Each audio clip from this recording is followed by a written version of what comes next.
kwa mikoa ile ya kanda ya kaskazini, changamoto kubwa iliyoko kule ni ya voltage. Voltage zinashuka. Kwa hiyo voltage zinakuwa chini kuliko zinavyopaswa. Ndio maana tunasikia mahali fulani watu wasema taa inawaka kama nini? Kama kibatari. Ni kwamba umeme upo lakini voltage iko ndogo. Na ndio tatizo kubwa sana ambalo tunalipata kwenye mikoa ile ya kanda ya kaskazini. Sasa kinachofanya volti ziwe ndogo ni kwamba kuanzia pale umeme unapotokea mpaka unapofika kwa mtumiaji, endapo umbali ni mrefu sana, njiani kuna ile voltage zinakuwa zinapotea, zinapungua. Mpaka zinapofika zinakuwa zimepungua kwa kiasi fulani.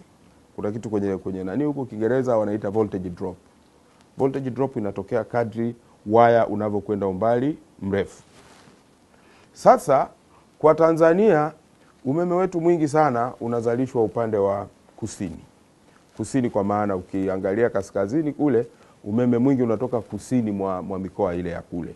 Umeme mwingi unatoka Dar es Salaam, unatoka mkoa wa Pwani kwa maana ya Rufiji, unatoka mkoa wa Morogoro, unatoka mkoa wa Iringa. Huko ndio umeme mwingi wa nchi unakotoka. Na hivyo kama mteja yuko Manyara kwa mfano, inabidi umeme huo usafiri kutoka mikoa hii ninayoisema uende mpaka Manyara, na ukiangalia inaenda mpaka kilomita 700 kwa baadhi ya maeneo. Kwa hiyo umeme unapofika pale voltage drop inakuwa imetokea njiani. Sasa kunapokuwa na voltage zimeshuka, kunakuwa na changamoto nyingine inayozaliwa. Changamoto hiyo ni upotevu wa umeme. Mahali popote ambapo voltage ziko chini umeme unapungua, unapotea. Ukitaka kujua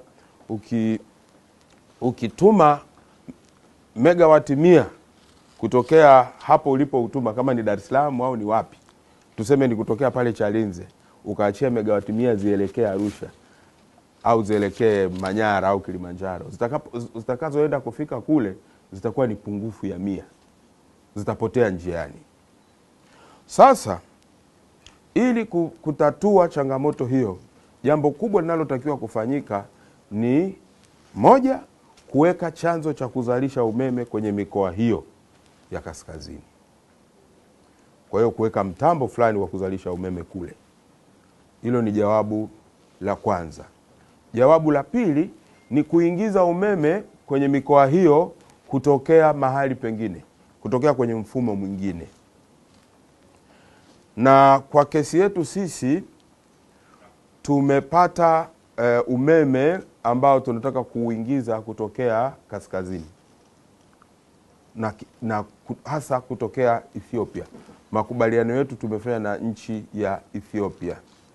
Kwa hiyo umeme utakuja kutoka Ethiopia, utaingilia Namanga. Na tunaona kwamba tukiingiza ule umeme pale mambo mawili yatatokea. Kitu cha kwanza, ile voltage ambayo imeshuka sana.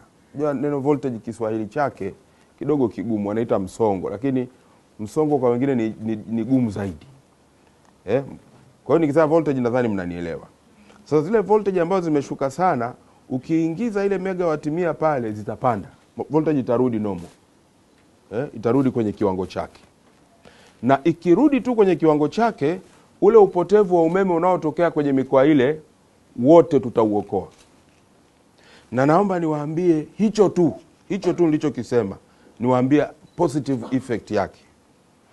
Ule voltage zile zikipanda, wananchi wanaolia low voltage wote watatulia. Kwa sababu umeme kwenye majumba yao utarudi normal. Na kwenye mfumo mzima utarudi normal. Hilo ndio jambo la kwanza litakalotokea.